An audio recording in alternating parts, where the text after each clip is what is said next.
പിണറായി വിജയന്റെ 10 വർഷത്തെ ഭരണത്തിന് ശേഷം, അല്ലെങ്കിൽ ആ ഒരു സർക്കാരിന്റെ 10 വർഷത്തെ ഭരണത്തിന് ശേഷം കേരളം വീണ്ടും ഒരു നിയമസഭാ തെരഞ്ഞെടുപ്പിന്റെ വക്കിലെത്തിയിരിക്കുകയാണ് അല്ലെ. അപ്പോ നമ്മളിൽ പല ആൾക്കാരും പല പാർട്ടികളുമായിട്ട് അലൈൻഡ് ആയിരിക്കും, അഫിലിയേഷൻസ് ഉണ്ടായിരിക്കും. നമുക്ക് ചിലപ്പോൾ നമ്മളൊരു സ്വിംഗ് വോട്ടർ ആയിരിക്കും. നമുക്ക് അങ്ങനെ ഒരു പ്രത്യേകിച്ച് ഏതെങ്കിലും ഒരു പാർട്ടിക്കാരനോ പാർട്ടിയുടെ ഭാഗമോ ഒന്നും ആയിരിക്കത്തില്ല. നമ്മൾ ആ ഒരു സമയത്ത് ഉണ്ടാവുന്ന ഡെസിഷൻസിനെ അല്ലെങ്കിൽ കാര്യങ്ങളൊക്കെ ബേസ് ചെയ്തിട്ട് വോട്ട് ചെയ്യുന്ന ഒരാളായിരിക്കും. അപ്പൊ എങ്ങനെ വന്നു കഴിഞ്ഞാലും നമ്മളൊരു പൗരൻ എന്നുള്ള നിലയ്ക്ക് നമ്മുടെ ഭരിക്കാൻ അല്ലെങ്കിൽ നമ്മളെ സേവിക്കാനുള്ള ആളുകളെ തെരഞ്ഞെടുക്കുന്ന നിർണായകമായിട്ടുള്ള ഒരു ജനാധിപത്യ പ്രക്രിയയിലാണ് നമ്മൾ ഏർപ്പെടാൻ പോകുന്നത്. അപ്പോ എന്തൊക്കെ കാര്യങ്ങൾ നോക്കിയിട്ട് വേണം നമ്മൾ ഒരു ഒരു ഒരു കാൻഡിഡേറ്റിനെ നമ്മൾ തിരഞ്ഞെടുക്കാൻ? അയാൾ നമ്മളെ പാർട്ടിക്കാരനായിരിക്കണം, നമ്മുടെ ജാതിക്കാരനായിരിക്കണം, നമ്മുടെ മതത്തിൽപ്പെട്ട ആളായിരിക്കണം, നമ്മുടെ നാട്ടുകാരനായിരിക്കണം. ഇതൊക്കെയാണോ നമ്മൾ കൺസിഡർ ചെയ്യേണ്ട ഫാക്ടേഴ്സ്, അല്ലെങ്കിൽ വേറെ എന്തെങ്കിലും കാര്യങ്ങളാണോ? അപ്പൊ അതിനെ കുറിച്ചാണ് നമ്മൾ ഇന്ന് സംസാരിക്കുന്നത്. ഒരു കാൻഡിഡേറ്റിനെ നമ്മൾ എടുക്കുന്ന സമയത്ത് ഇപ്പൊ നമ്മുടെ നാട്ടിൽ ഒരു കാൻഡിഡേറ്റ് ഉണ്ട്. ഇപ്പൊ ഞാന് മലപ്പുറം മങ്കട നിയോജക മണ്ഡലത്തിലാണ് വോട്ട് ചെയ്യുന്നത്. അപ്പൊ അവിടെ 2 കാൻഡിഡേറ്റ്സ് ഉണ്ട്, അല്ലെങ്കിൽ 3 കാൻഡിഡേറ്റ്സ് ഉണ്ട്. അപ്പോ ഇതില് ഞാൻ ഒരാൾക്ക് വോട്ട് ചെയ്യണമെന്നുണ്ടെങ്കിൽ, ഇപ്പൊ മഞ്ഞളാംകുഴി അലിക്കാണ് ഞാൻ വോട്ട് ചെയ്യുന്നുണ്ടെങ്കിൽ ഞാൻ കൺസിഡർ ചെയ്യേണ്ട ഫാക്ടർ എന്താണ്? അയാൾ ഏത് പാർട്ടിക്കാരനാണോ എന്നുള്ളതാണോ? അല്ല. ബേസിക്കലി നമ്മൾ കൺസിഡർ ചെയ്യേണ്ട ആദ്യത്തെ ഫാക്ടർ എന്ന് പറയുന്നത് അയാളുടെ ട്രാക്ക് റെക്കോർഡാണ്. അതായത് ഇപ്പൊ നമ്മുടെ ഭക്ഷണം, വെള്ളം, വേസ്റ്റ് മാനേജ്മെന്റ്, നമ്മുടെ ആരോഗ്യം, ഈ മേഖലകളിലൊക്കെ ഈ പറയുന്ന MLA, നമുക്ക് മുന്നേ ഉണ്ടായിരുന്ന MLA, അയാള് എത്രത്തോളം പെർഫോമേറ്റീവ് ആയിരുന്നു, അയാൾ എത്രത്തോളം പെർഫോമൻസ് കാഴ്ചവെച്ചിട്ടുള്ള ഒരാളാണെന്നുള്ളതാണ്. അതായത് അയാളുടെ പെർഫോമൻസ് ആണ് ബേസിക്കലി ആ ഒരു മണ്ഡലത്തിലേക്ക് വികസനം കൊണ്ടുവരുന്നത് എന്നുള്ളത് നമുക്കറിയാം. അത് അയാൾ എത്രത്തോളം എഫക്റ്റീവ് ആയിട്ട് യൂസ് ചെയ്തിട്ടുണ്ട് എന്നുള്ളതാണ് ഫസ്റ്റത്തെ കൺസിഡറേഷൻ ആയിട്ട് വരേണ്ടത്. ഇപ്പൊ മഞ്ഞളാംകുഴി അലി ഞങ്ങളുടെ നാട്ടില് രണ്ടാമത് വീണ്ടും ഒന്നുകൂടെ റെപ്രസെന്റ് ചെയ്യണം മങ്കട മണ്ഡലത്തിനെ. അപ്പൊ അങ്ങേര് വീണ്ടും റെപ്രസെന്റ് ചെയ്യുന്ന സമയത്ത് ഞാൻ ആദ്യം നോക്കുന്നത് രണ്ടാമതൊരു റെപ്രസെന്റേഷനിലേക്ക് പുള്ളി വരുമ്പോ പുള്ളിയുടെ ട്രാക്ക് റെക്കോർഡ് എന്താണെന്നുള്ളതാണ്. ഇപ്പൊ ഞങ്ങളുടെ നാട്ടില് സ്കൂളുകൾക്ക് വേണ്ടി ചെയ്തിട്ടുള്ള കാര്യം, ഞങ്ങളുടെ നാട്ടില് വെള്ളം കൊണ്ടുവന്നിട്ടുണ്ടോ? ഇപ്പൊ ഈ വേനൽക്കാലത്ത് ഞങ്ങളുടെ നാട്ടിൽ വെള്ളത്തിന് ആൾക്കാർ ബുദ്ധിമുട്ടുന്ന സമയത്ത് അത് കൺസിഡർ ചെയ്യുന്നുണ്ടോ പുള്ളി? ഞങ്ങളുടെ സോഷ്യൽ ഫാബ്രിക്കിനെ അല്ലെങ്കിൽ സോഷ്യൽ യൂണിറ്റിനെ, ആ ഒരു ഫാബ്രിക്കിന് ഒരു തരത്തിലുള്ള കോട്ടം തട്ടാത്ത രീതിയിൽ, അല്ലെങ്കിൽ അതിനെ യൂണിഫൈ ചെയ്യുന്ന യുണൈറ്റഡ് ആക്കി നിലനിർത്തുന്ന രീതിയിൽ എന്ത് തരം പ്രവർത്തനങ്ങളാണ് പുള്ളി ചെയ്തിട്ടുള്ളത്? അപ്പോ ഈ തരത്തിലുള്ള ട്രാക്ക് റെക്കോർഡാണ് നമ്മൾ കൺസിഡർ ചെയ്യേണ്ട ഒരു പ്രധാനപ്പെട്ട കാര്യം എന്ന് പറയുന്നത്. ഇനി രണ്ടാമത്തെ പോയിന്റ് എന്ന് പറയുന്നത് പോളിസീസ് ആൻഡ് മാനിഫെസ്റ്റോ ആണ്.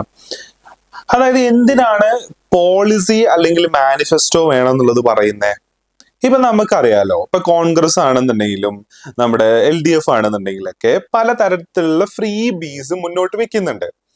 ഇപ്പൊ MLA മാരും ചില MLA മാരൊക്കെ ചില മണ്ഡലത്തിൽ ഞാൻ ഇങ്ങനത്തെ കാര്യങ്ങൾ ചെയ്യും എന്നൊക്കെ പറഞ്ഞിട്ടുള്ള ഫ്രീ ബീസ് കൊടുക്കും. ബേസിക്കലി ഫ്രീ ബീസ് എന്ന് പറയുമ്പോൾ നമുക്കൊരു ഷോർട്ട് ടേം ടൈമിലേക്ക് നമുക്കത് ഭയങ്കര അട്രാക്റ്റീവ് ആയിട്ട് തോന്നും. പക്ഷെ അത് ഗവൺമെന്റിന് ഉണ്ടാക്കുന്ന ലയബിലിറ്റി എന്ന് പറയുന്നത് വളരെ വളരെ വലുതാണ്. അപ്പോ സസ്റ്റൈനബിൾ ആയിട്ടുള്ള സസ്റ്റെയിൻ ചെയ്യുന്ന ഡെവലപ്മെന്റ്സിനെ എത്രത്തോളം മുന്നോട്ട് വെക്കുന്നു? ഇപ്പൊ എഡ്യൂക്കേഷനിലാണെന്നുണ്ടെങ്കിലും ഹെൽത്തിലാണെന്നുണ്ടെങ്കിലും അതേപോലെ തന്നെ പബ്ലിക് ട്രാൻസ്പോർട്ടിലാണെന്നുണ്ടെങ്കിലും ജീവിത നിലവാരം ഉയർത്തുന്ന കാര്യത്തിലാണെന്നുണ്ടെങ്കിലൊക്കെ ഫ്രീ ബീസ് ആണോ അതോ ഗവൺമെന്റിന്റെ ലയബിലിറ്റി കുറക്കുന്ന രീതിയിലുള്ള സസ്റ്റൈനബിൾ ആയിട്ടുള്ള സസ്റ്റെയിൻ ചെയ്യപ്പെടുന്ന രീതിയിലുള്ള ഒരു പോളിസിയാണോ പുള്ളി മുന്നോട്ട് വെക്കുന്നത് എന്നുള്ളതാണ്. അപ്പോ പോളിസിയില് മാനിഫെസ്റ്റോയിലൊന്നും ക്ലാരിറ്റി ഇല്ല എന്നുണ്ടെങ്കിൽ ആ ഗവേണൻസിന് അല്ലെങ്കിൽ ആ ഒരു ഭരണ സംവിധാനത്തിന് മുന്നോട്ട് പോകാൻ ഭയങ്കര പാടായിരിക്കും. അതിനകത്ത് പലതരത്തിലുള്ള കയോട്ടിക് ആയിട്ടുള്ള സിറ്റുവേഷൻസ് വരും. പിന്നെ ചില മൊമെന്റ്സിലേക്ക് എത്തുന്ന സമയത്ത് അത് സ്റ്റക്കായി പോകും. അങ്ങനെ സ്റ്റക്കായി പോകുന്ന സമയത്ത് MLA-യുടെ ഇന്റർവെൻഷൻ ഇല്ലാണ്ട് വരികയും അതേപോലെ തന്നെ ഈ പറയുന്ന ഉദ്യോഗസ്ഥ ഭരണത്തിലേക്ക് അത് മാറുകയും ചെയ്യുന്ന രീതിയിലേക്ക് മാറും. അപ്പോ ഉദ്യോഗസ്ഥ ഭരണത്തിലേക്ക് അത് മാറുന്ന സമയത്ത് സംഭവിക്കുന്ന ഒരു കാര്യം, അവരെപ്പോഴും നിയമങ്ങളും നിയമത്തിന്റെ നൂലാമാലകളും വെച്ചിട്ടായിരിക്കും സമീപിക്കുക. പക്ഷെ രാഷ്ട്രീയക്കാർ സമീപിക്കുന്നത് അതിനെ കുറച്ചും കൂടി സോഷ്യലി ആയിരിക്കും എന്നുള്ളതാണ്. അപ്പൊ ഇതൊരു പ്രധാന ഘടകമാണ്. പോളിസി, എന്ത് പോളിസിനെ ഇവർ മുന്നോട്ട് വെക്കുന്നു, ഇവരുടെ മാനിഫെസ്റ്റോയിലുള്ള കാര്യങ്ങൾ എന്തൊക്കെയാണ്? എഡ്യൂക്കേഷൻ, ട്രാൻസ്പോർട്ടേഷൻ, ആരോഗ്യം, ഭക്ഷണം, ഈ പറഞ്ഞ കാര്യങ്ങളിലൊക്കെ സസ്റ്റൈനബിൾ ആയിട്ടുള്ള എന്ത് ഡെവലപ്മെന്റ്സിനെയാണ് ഇവർ മുന്നോട്ട് വെക്കുന്നത് എന്നുള്ളത് നമ്മൾ ഓരോ വ്യക്തിയും എടുത്ത് നോക്കണ്ടേ, ഓരോ വ്യക്തിയും ഒരു വോട്ട് ചെയ്യുന്നതിന് മുന്നേ കൺസിഡർ ചെയ്യേണ്ട ഒരു കാര്യമാണെന്നുള്ളതാണ്. ഇപ്പൊ മൂന്നാമത്തെ ഒരു പോയിന്റ് എന്ന് പറയുന്നത്, ആ MLA ആ മണ്ഡലത്തിലെ MLA ആണെന്ന് വിചാരിക്കുക, അയാൾ രണ്ടാമത് ഒന്നുകൂടെ റെപ്രസെന്റ് ചെയ്യുകയാണെന്ന് വിചാരിക്കുക. അപ്പോ അങ്ങനത്തെ ഒരു കണ്ടീഷനിൽ, അല്ലെങ്കിൽ മുന്നേ MLA ആയിട്ടുള്ള ഒരാളാണെന്നുണ്ടെങ്കിൽ, ആ ഒരു കണ്ടീഷനിൽ നമ്മൾ കൺസിഡർ ചെയ്യേണ്ട പ്രധാനപ്പെട്ട ഒരു കാര്യം അസംബ്ലിയിലെ അല്ലെങ്കിൽ ഈ പറയുന്ന നിയമസഭയിലെ അദ്ദേഹത്തിന്റെ പെർഫോമൻസ് എത്രത്തോളം ഉണ്ടായിരുന്നു എന്നുള്ളതാണ്. നിയമസഭയിൽ അദ്ദേഹം ചോദ്യങ്ങൾ ചോദിച്ചിട്ടുണ്ടോ, തന്റെ മണ്ഡലത്തിൽ എന്തിനാണ് ഇങ്ങനെ ചോദ്യങ്ങൾ ചോദിക്കുന്നത്, നിയമസഭയിൽ ഈ പെർഫോമൻസിന്റെ, നിയമസഭയിലുള്ള അറ്റൻഡൻസ് ഒക്കെ ഒരു മാറ്റർ ആവുന്നത് എന്തുകൊണ്ടാണ്?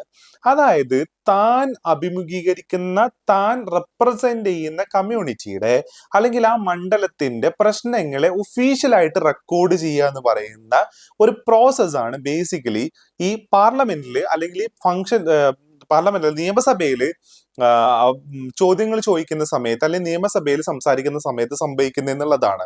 അപ്പോ ഒഫീഷ്യലി റെക്കോർഡ് ചെയ്ത് കഴിഞ്ഞാൽ മാത്രമാണ് അതിനൊരു ഒഫീഷ്യൽ ആയിട്ടുള്ള സൊല്യൂഷൻ ഉണ്ടാവുക എന്നുള്ളതാണ്.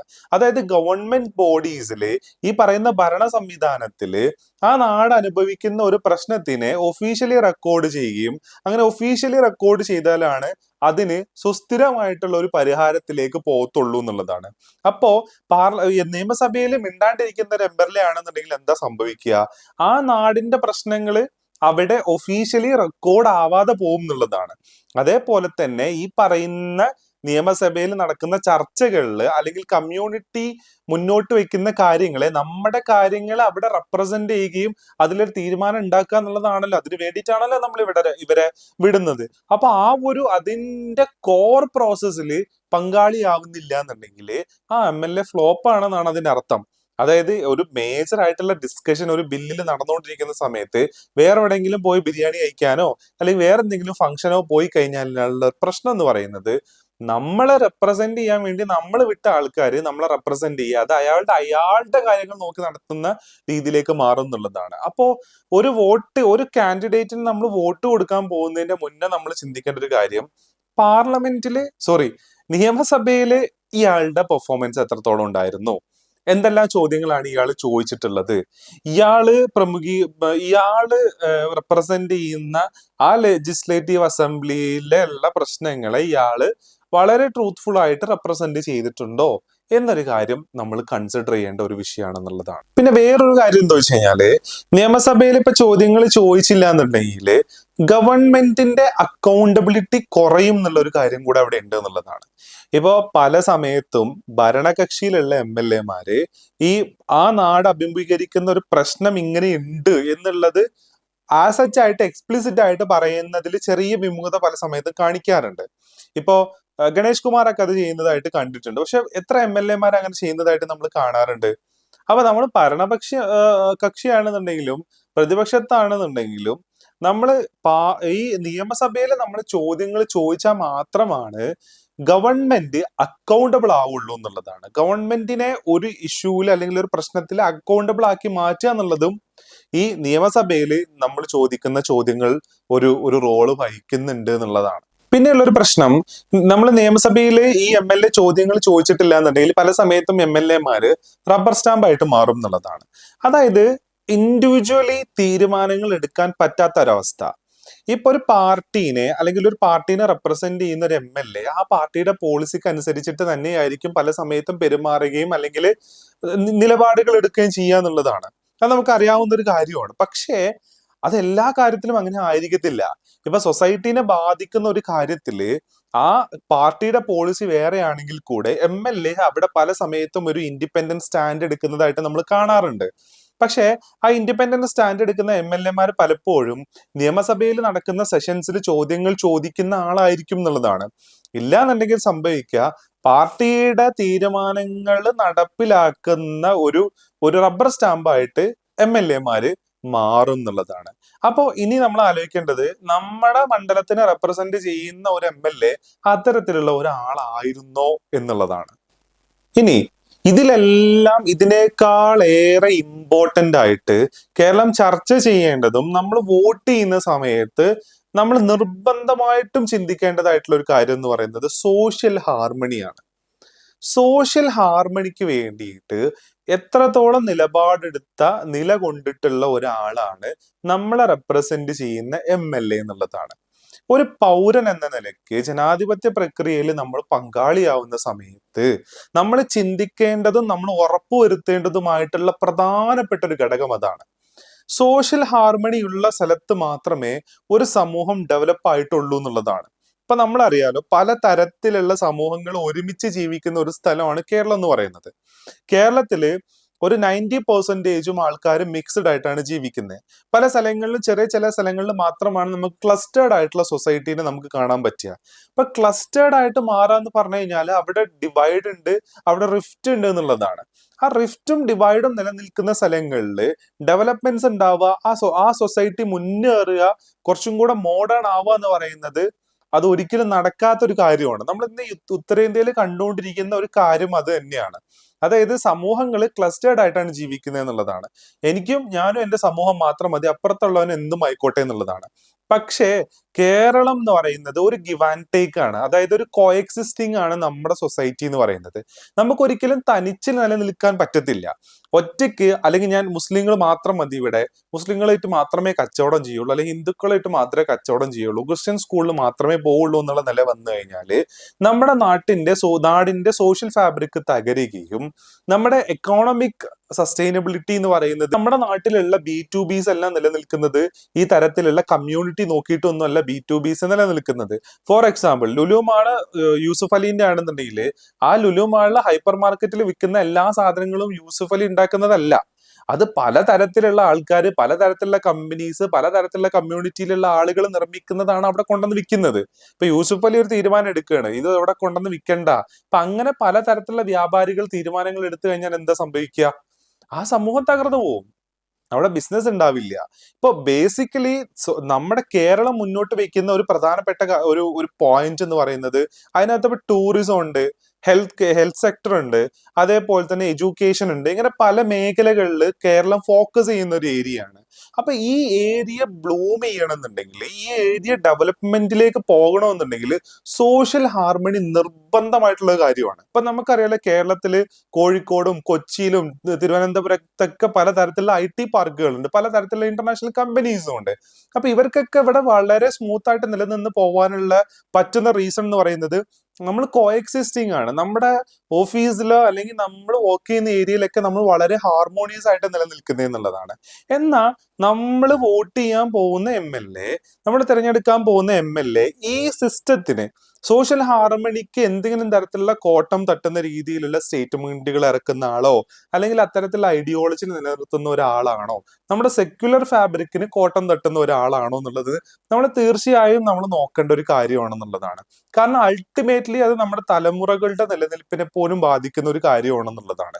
കേരളത്തിൽ നമ്മൾ ഇത്രയും കാലം നിലനിന്ന് പോയത് ഇതെല്ലാം ഉൾക്കൊണ്ടാണ്, നമ്മൾ ഇതെല്ലാം നിലനിന്ന് പോയത് എന്നുള്ളതാണ്. ഇനിയും അത് അതുപോലെ തന്നെ നിലനിന്ന് പോവുകയും നമ്മുടെ തലമുറകൾക്ക് ഇനിയും ഇവിടെ ജീവിക്കാൻ പറ്റുകയും ചെയ്യണം എന്നുള്ളതാണ്. റിഫ്റ്റ് ഉള്ള, കണ്ടാ കടിച്ചു കീറുന്ന രീതിയിലുള്ള സൊസൈറ്റി ആയിട്ട് നമ്മൾ മാറാൻ ഒരിക്കലും സമ്മതിക്കരുത് എന്നുള്ളതാണ്. അപ്പൊ ഞാൻ റെപ്രസെന്റ് ചെയ്യുന്ന MLA അല്ലെങ്കിൽ ഞാൻ വോട്ട് ചെയ്യാൻ പോകുന്ന ആള് ഈ സോഷ്യൽ ഹാർമണീനെ നിലനിർത്താൻ പറ്റുന്ന രീതിയിലുള്ള ഒരാളാണോ, അല്ലെങ്കിൽ ആ സെക്യുലർ ഫാബ്രിക്കിനെ തകർക്കുന്ന ഒരാളാണോ അയാളുടെ ഐഡിയോളജി അല്ലെങ്കിൽ അയാളുടെ നിലപാട് എന്നുള്ളതും കൂടെ നമ്മൾ വോട്ട് ചെയ്യുന്ന സമയത്ത് ചിന്തിക്കേണ്ട ഒരു കാര്യമാണെന്നുള്ളതാണ്. പിന്നെയുള്ള ഒരു പ്രധാനപ്പെട്ട ഒരു കാര്യം എന്ന് പറയുന്നത് പാർട്ടിയുടെ സ്ട്രക്ചർ ആൻഡ് ലീഡർഷിപ്പ് ആണ്. ഇപ്പൊ കോൺഗ്രസ് ഉണ്ട്, LDF ഉണ്ട്, BJP ഉണ്ട്. അപ്പൊ ഇതിൽ ഏത് പാർട്ടിക്കാണ് സ്ട്രക്ചർ ഉള്ള, സ്ട്രോങ് ലീഡർഷിപ്പ് ഉള്ള എന്നുള്ളത് ഒരു മാറ്റർ ആണ് നമ്മൾ വോട്ട് ചെയ്യുന്ന സമയത്ത്. അത് എന്തുകൊണ്ടാന്ന് വെച്ച് കഴിഞ്ഞാല്, ഇപ്പൊ ലീഡർഷിപ്പ് സ്ട്രോങ് അല്ല എന്നുണ്ടെങ്കിൽ ഇലക്ഷന് മുന്നേ എടുത്തിട്ടുള്ള പോളിസീസിൽ ഒരു ഫ്ലിപ്പ് ഫ്ലോപ്പ് ഉണ്ടാവാനുള്ള സാധ്യത വളരെ കൂടുതലാണെന്നുള്ളതാണ്. അതായത് എക്സ്റ്റേണൽ ആയിട്ട് വരുന്ന പ്രഷറിനെ അഫക്റ്റ് ചെയ്യുന്ന ഒരു സിസ്റ്റത്തിലുള്ള ഒരാളെ ആണോ നമ്മൾ വോട്ട് ചെയ്യുന്നത് എന്നുള്ളത് ഒരു മാറ്റർ ആണ്. കാരണം നിലപാട് എടുത്തു കഴിഞ്ഞാൽ സ്ട്രോങ് ആയിട്ട് അതിൽ നിലനിൽക്കാൻ പറ്റണം. ഒരു പോളിസി ഇലക്ഷന് മുന്നേ എടുത്തിട്ടുണ്ടെന്നുണ്ടെങ്കിൽ, ഇലക്ഷൻ പോളിസി ഉണ്ടെന്നുണ്ടെങ്കിൽ ആ പോളിസീനെ തകിടം മറിക്കുന്ന രീതിയിലുള്ള പാർട്ടിക്കാരോ അല്ലെങ്കിൽ അത്തരം സ്ട്രക്ചറിനുള്ളിൽ നിൽക്കുന്ന ആൾക്കാരോ ആണോ എന്നുള്ളത് നമ്മൾ ഐഡന്റിഫൈ ചെയ്യേണ്ട ഒരു കാര്യമാണെന്നുള്ളതാണ്. അതൊരു എക്സ്ട്രീം പോളിസി ചേഞ്ചിലേക്കും ഇൻസ്റ്റേബിൾ ആയിട്ടുള്ള ഒരു ഗവൺമെന്റ് സിസ്റ്റത്തിനും കാരണമാവും എന്നുള്ളതാണ്. ഗവൺമെന്റ് സിസ്റ്റം സ്റ്റേബിൾ അല്ല എന്നുണ്ടെങ്കിൽ, അൺസ്റ്റേബിൾ ആണെന്നുണ്ടെങ്കിൽ ഡെവലപ്മെന്റ്സ് ഉണ്ടായി വരിക എന്ന് പറയുന്നത് ഇച്ചിരി പാടാണ്. സ്ട്രോങ് ലീഡർഷിപ്പും സ്ട്രോങ് പാർട്ടി സ്ട്രക്ചറും ഉള്ളിടത്താണ് പല സമയത്തും ഡെവലപ്മെന്റ്സ് ഉണ്ടായിട്ടുള്ളത് എന്നുള്ളതാണ്. അല്ലാത്ത സ്ഥലങ്ങളിലൊക്കെ ആ ഒരു ഡെവലപ്മെന്റ് എന്ന് പറയുന്നത് കയോട്ടിക് ആയിട്ട് മാറുകയും അതേപോലെ തന്നെ അതൊരു ഒരു ടൈം കൺസ്യൂമിങ് പ്രോസസ് ആയിട്ട് ഡെവലപ്മെന്റ്സ് മാറുകയും ചെയ്യും എന്നുള്ളതാണ്. അപ്പൊ അങ്ങനത്തെ സിസ്റ്റത്തിലാണ് പല സമയത്ത് ഉദ്യോഗസ്ഥ ഭരണത്തിലേക്കൊക്കെ കാര്യങ്ങൾ മാറിപ്പോകാറ് എന്നുള്ളതാണ്. അപ്പൊ ഈ പാർട്ടിയുടെ സ്ട്രക്ചർ ആൻഡ് ലീഡർഷിപ്പ് ഒരു മേജർ പോയിന്റ് ആണ് നമ്മൾ ഒരു കാൻഡിഡേറ്റിന് വോട്ട് ചെയ്യാൻ നിൽക്കുന്ന സമയത്ത് എന്നുള്ളതാണ്. ഇനി ഈ പറഞ്ഞ കാര്യങ്ങളൊന്നും അല്ലാണ്ട് സാധാരണ നിലയ്ക്ക് ഈ പറയുന്ന പാർട്ടികളൊക്കെ യൂസ് ചെയ്യുന്ന ഒരു സംഭവമാണ് മാനിപ്പുലേഷൻ ടെക്നിക് എന്ന് പറയുന്നത്. അതായത് നമുക്കറിയാം ഇൻഡിവിജ്വലി നമ്മുടെ പ്രശ്നങ്ങൾ എന്തൊക്കെയാണ്, നമുക്ക് മാറിക്കിട്ടേണ്ട പ്രശ്നങ്ങൾ എന്തൊക്കെയാണെന്നുള്ളത്. അതായത് ഏതൊക്കെ പ്രശ്നങ്ങൾക്കാണ് നമുക്ക് സൊല്യൂഷൻ ആവശ്യമായിട്ട് വരേണ്ടത്, നമ്മുടെ ഏതെല്ലാം കാര്യങ്ങളിലാണ് ഗവൺമെന്റിന്റെ ശ്രദ്ധ വേണ്ടത് എന്നുള്ളത് നമുക്ക് അറിയാൻ പറ്റും. പക്ഷേ ഗവൺമെന്റിന് വളരെ എക്സ്പ്ലിസിറ്റ് ആയിട്ട് പെട്ടെന്ന് തന്നെ ചില കാര്യങ്ങൾ തീരുമാനം എടുക്കാൻ പറ്റാത്ത സിറ്റുവേഷൻസ് ഉണ്ടായിരിക്കും. അത് അവരുടെ ഒരു സോഷ്യൽ സ്ട്രക്ചറും അതേപോലെ തന്നെ കമ്മ്യൂണിറ്റി സ്ട്രക്ചറും ഇങ്ങനത്തെ കുറേ കാര്യങ്ങൾ നോക്കിയിട്ടായിരിക്കും അവർ അതിൽ തീരുമാനം എടുക്കുക. അപ്പോഴാണ് മാനിപ്പുലേഷൻ ടെക്നിക്കിനെ പൊതുവെ ഗവൺമെന്റുകൾ എടുക്കാറുള്ളത്. അതായത് നമ്മൾ വോട്ടിന്റെ അതായത് ഒരു 2-3 മാസങ്ങൾക്ക് മുന്നേ നമ്മൾ ചില കാരണങ്ങളാൽ ചില തീരുമാനങ്ങൾ നമ്മൾ എടുത്തിട്ടുണ്ടാവും. ഇന്ന ആൾക്ക് നമ്മൾ വോട്ട് ചെയ്യും എന്നുള്ളത്, അല്ലെങ്കിൽ ഇന്ന പാർട്ടിക്കായിരിക്കും നമ്മൾ വോട്ട് ചെയ്യുക എന്നുള്ളത്. പക്ഷേ ഇത് തിരിച്ചറിയുന്ന ഓപ്പോസിഷൻ പാർട്ടി എന്ത് ചെയ്യും? അതിനെ മാനിപ്പുലേറ്റ് ചെയ്യാനുള്ള ചില കാര്യങ്ങൾ മുന്നോട്ട് വെക്കും. അതാണ് നമ്മുടെ ലോജിക്കൽ തിങ്കിങ്ങിനെ അപ്ലൈ ചെയ്യാണ്ടിരിക്കുക, അല്ലെങ്കിൽ ലോജിക്കലി നമ്മളെ ചിന്തിക്കാൻ അനുവദിക്കാണ്ടിരിക്കുക എന്ന് പറയുന്ന ഒരു കാര്യം. അതായത് ലോജിക്കിന്റെ മേലെ ഇമോഷനെ കൊണ്ടുവന്ന് വെച്ചിട്ട് അതിനെ ഹൈജാക്ക് ചെയ്യുന്ന ഒരു പ്രോസസ്. അപ്പോ ലോജിക്കിന്റെ മേലെ നമ്മൾ ഇമോഷൻ കൊണ്ടുവന്ന് വെച്ച് കഴിഞ്ഞാല് നമ്മുടെ കോർ ഇഷ്യൂന്ന് നമ്മളെ വളരെ ഈസി ആയിട്ട് ഡൈവേർട്ട് ചെയ്ത് വേറൊരു ഇഷ്യൂലോട്ട് കൊണ്ടുപോകാൻ പറ്റും എന്നുള്ളതാണ്. ആ ഇഷ്യൂ ചിലപ്പോ നമുക്ക് ആവശ്യമില്ലാത്തതോ അല്ലെങ്കിൽ നമ്മുടെ സൊസൈറ്റീനെ ഒരു തരത്തിലും അഫക്റ്റ് ചെയ്യാത്തതോ ആയിരിക്കും. പക്ഷേ അൽഗോറിതം രാഷ്ട്രീയം അല്ലെങ്കിൽ അൽഗോറിതം ഇമോഷണൽ സെറ്റിംഗ് പോലെയുള്ള സോഷ്യൽ മീഡിയ ടൂളുകൾ ഉപയോഗിച്ചിട്ട് ഇവർക്ക് എന്ത് ചെയ്യാൻ പറ്റും? നിങ്ങളുടെ കോർ ഇഷ്യൂ നിങ്ങൾ മനസ്സിലാക്കിയതല്ല, പകരം ഇതാണ് നിങ്ങളുടെ കോർ ഇഷ്യൂ എന്ന് പറഞ്ഞിട്ട് നിങ്ങളുടെ റിയൽ ഇഷ്യൂവിനെ ഡൈവേർട്ട് ചെയ്ത് വേറൊരു പോയിന്റിലേക്ക് കൊണ്ടെത്തിക്കുക എന്ന് പറയുന്നത്. ഫോർ എക്സാമ്പിൾ, ഇപ്പൊ സ്റ്റേറ്റിൽ നടക്കേണ്ട രാഷ്ട്രീയ ഡിബേറ്റിന് പകരം അതിനെ ഒരു യൂണിയൻ അല്ലെങ്കിൽ ഒരു സെൻട്രൽ രാഷ്ട്രീയത്തിലേക്ക് വഴി മാറ്റുക. അല്ലെങ്കിൽ ഇപ്പൊ കേരളത്തിലുള്ള കാര്യങ്ങളെ സംസാരിക്കുന്നതിന് പകരം ഇപ്പൊ ഇറാനും അമേരിക്കയും ഇസ്രായേലും നടന്നുകൊണ്ടിരിക്കുന്ന വാറിനെ കുറിച്ചുള്ള ചർച്ചകൾ മുന്നോട്ട് പോവുക, അല്ലെങ്കിൽ ഇസ്രായേൽ ഫലസ്തീൻ കോൺഫ്ലിക്റ്റിൽ ഇന്ത്യ എവിടെ നിൽക്കുന്നു എന്നുള്ള രീതിയിലുള്ള കാര്യങ്ങൾ മുന്നോട്ട് പോവുക. അപ്പൊ ഇത് നമ്മുടെ നാടിനെ അല്ലെങ്കിൽ നമ്മുടെ ഈ മനുഷ്യരെ അഫക്ട് ചെയ്യുന്ന ഒരു വിഷയമാണെന്നുണ്ടെങ്കിൽ കൂടെ കേരളം എന്ന് പറയുന്ന സംസ്ഥാനത്തിലെ ഗ്രൗണ്ടിനെ അഫക്ട് ചെയ്യുന്ന ഒരു കാര്യമല്ല അത്. നമ്മുടെ ഗ്രൗണ്ടിനെ അഫക്ട് ചെയ്യുന്ന വേറെ കുറെ കാര്യങ്ങൾ ഉണ്ടായിരിക്കും. അവിടെ ഗവൺമെന്റ് ചിലപ്പോൾ ചേഞ്ച് ചെയ്യേണ്ടതായിട്ടുള്ള സിറ്റുവേഷൻസ് ഉണ്ടായിരിക്കും. ഗവൺമെന്റ് വളരെ ഫ്ലോപ്പ് ആയിട്ടുള്ള ചെറിയ ഏരിയകൾ ഉണ്ടായിരിക്കും. അപ്പൊ ആ ഏരിയകളിലേക്ക് നമ്മുടെ അറ്റൻഷനെ കൊണ്ടുപോവാണ്ട് അവിടെ നമ്മുടെ ലോജിക്കിനെ അപ്ലൈ ചെയ്ത് നമുക്കൊരു തീരുമാനം എടുപ്പിക്കാണ്ട് നമ്മളുടെ മുകളിൽ ഇമോഷനെ കൊണ്ടുവന്ന് ഹൈജാക്ക് ചെയ്യുക, ആ ഹൈജാക്കിലൂടെ ഭരണം നേടിയെടുക്കുക എന്ന് പറയുന്ന പണി ഈ പറയുന്ന എല്ലാ തരത്തിലുള്ള പാർട്ടികളും ഉപയോഗിക്കും എന്നുള്ളതാണ്. ഇതിനെക്കുറിച്ച് നമ്മൾ വെൽ അവെയർ ആയിരിക്കണം എന്നുള്ളതാണ്. അതിനാദ്യമേ ചെയ്യേണ്ടത് സോഷ്യൽ മീഡിയയിലും വാട്സപ്പ് യൂണിവേഴ്സിറ്റിയിലും വരുന്ന കണ്ടന്റുകളെ ബ്ലൈൻഡ് ആയിട്ട് നമ്മൾ വിശ്വസിക്കാണ്ടിരിക്കുക എന്നുള്ളതാണ്. അതായത് റിലയബിൾ ആയിട്ടുള്ള സോഴ്സ് നിന്ന് വരുന്ന ഇൻഫോർമേഷനെ മാത്രം നമ്മൾ വിശ്വസിക്കുക. ഫോർ എക്സാമ്പിൾ, ഇപ്പൊ കേരളത്തിലുള്ള മെയിൻ സ്ട്രീം മീഡിയ ചാനലുകൾ ഉണ്ട്, 24, റിപ്പോർട്ടർ, മീഡിയ വൺ പോലെയുള്ള ചാനലുകൾ. ഇവര് പറയുന്ന ഇൻഫോർമേഷനെ നമുക്ക് പിന്നെയും വിശ്വസിക്കാം. കാരണം ബ്രോഡ്കാസ്റ്റ് കോഡ് ഓഫ് കണ്ടന്റുകളും അതേപോലെ തന്നെ മിനിസ്ട്രി ഓഫ് ഇൻഫർമേഷൻ ആൻഡ് ബ്രോഡ്കാസ്റ്റിന്റെ അണ്ടറിൽ വർക്ക് ചെയ്യുന്ന ആൾക്കാരാണ് ഇവര്. അതേപോലെ തന്നെ ഒരു സോഷ്യൽ സിസ്റ്റത്തിൽ വർക്ക് ചെയ്യുന്ന ആൾക്കാരായതുകൊണ്ട് തന്നെ ഇവര് ഡിസമിനേറ്റ് ചെയ്യുന്ന കണ്ടന്റുകളിൽ ഇവര് റെസ്പോൺസിബിൾ ആണ്. അപ്പോ റെസ്പോൺസിബിലിറ്റി ഉള്ളിടത്ത് ഈ പറയുന്ന രീതിയിൽ മാനിപ്പുലേറ്റഡ് ആയിട്ടുള്ള കണ്ടന്റുകളെ ഡിസമിനേറ്റ് ചെയ്യാനുള്ള സാധ്യത കമ്പാരിറ്റീവ്ലി കുറവാണ്.